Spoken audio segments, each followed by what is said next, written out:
మార్గాలకు దీపమై నీ వాక్యమే నన్ను నడిపెను. నీతోనే నడిచి నీలోనే జీవించి నీతోనే సాగెదను.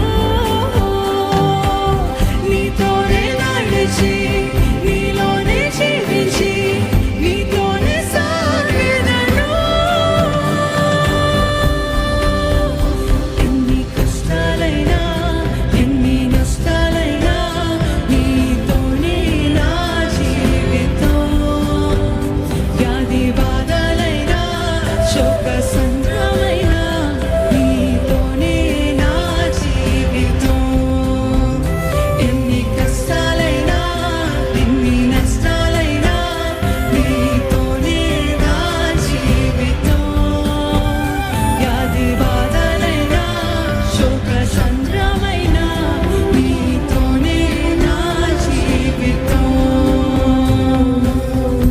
దేవా ఈ జీవితం నీకంకితం. దేవా ఈ జీవితం నీకంకితం. ఎన్ని కష్టాలైనా ఎన్ని నష్టాలైనా నీతోనే నా జీవితం.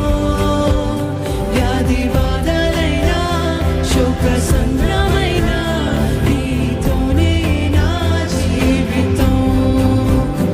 ఎన్ని కష్టాలైనా ఎన్ని నష్టాలైనా నీతోనే నా జీవితం.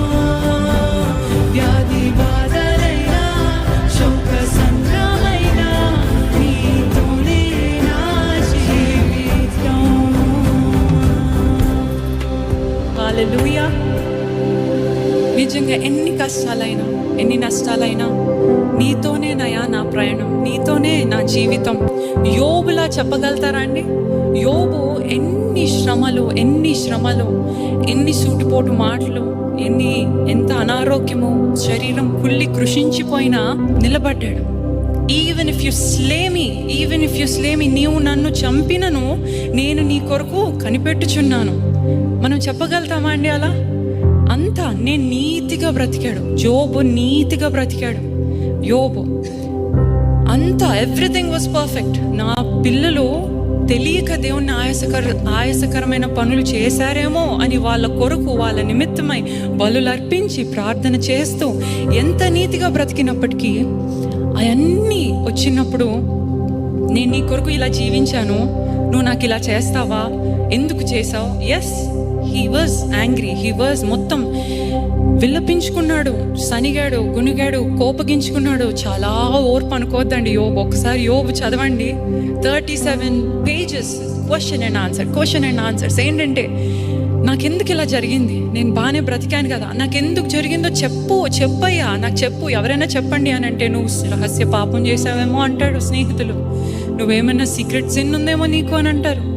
కానీ దేవుడు చాలా న్యాయాధిపతి, నీకు కావాల్సిన న్యాయమే నీకు చేశాడేమో, నువ్వేదైనా తప్పు చేస్తున్నావేమో, పాపంలో ఉన్నావేమో, ఇవన్నీ అంటున్నప్పుడు నాకు ఆన్సర్ కావాలి.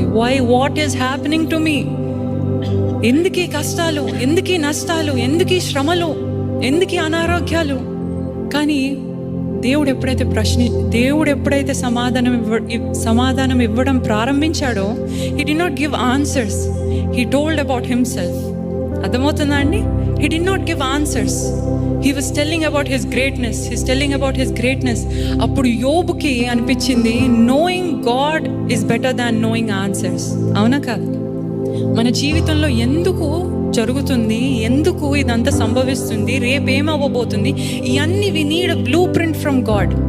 కానీ దేవుడు అంటున్నాడు, you don't need anything, just trust me, know me, then you will know your future. ఇంక నీకు ఫ్యూచర్ గురించి, రేపటి గురించి చింత, బాధ, భయం ఉండదు if you know me.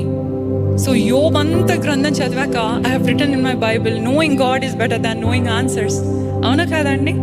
So no God, దాని తర్వాత ఇంక మీకు చింత ఉండదు. చెప్తామా, ఈ సంవత్సరం కష్టాలుండవు, నష్టాలుండవు, ఏమి అనారోగ్యాలుండవు అని నేను ప్రామిస్ చేయట్లేదు. కానీ దేవా, కష్టాలైనా నష్టాలైనా దేవా ఈ జీవితం నీకు అంకితం, నిన్నే సేవిస్తా అని ఈ పల్లవి మటుకు మరొకసారి పాడదామా? దేవా ఈ జీవితం నీకు అంకితం, దేవా ఈ జీవితం నీకు అంకితం. ఎన్ని కష్టాలైనా ఎన్ని నష్టాలైనా నీతోనే నా జీవితం. వ్యాధి బాధలైనా శోక సంద్రమైనా నీతోనే నా జీవితం. చెప్తావా? ఎన్ని కష్టాలైనా ఎన్ని నష్టాలైనా నీతోనే నా జీవితం. వ్యాధి బాధలైనా శోక సంద్ర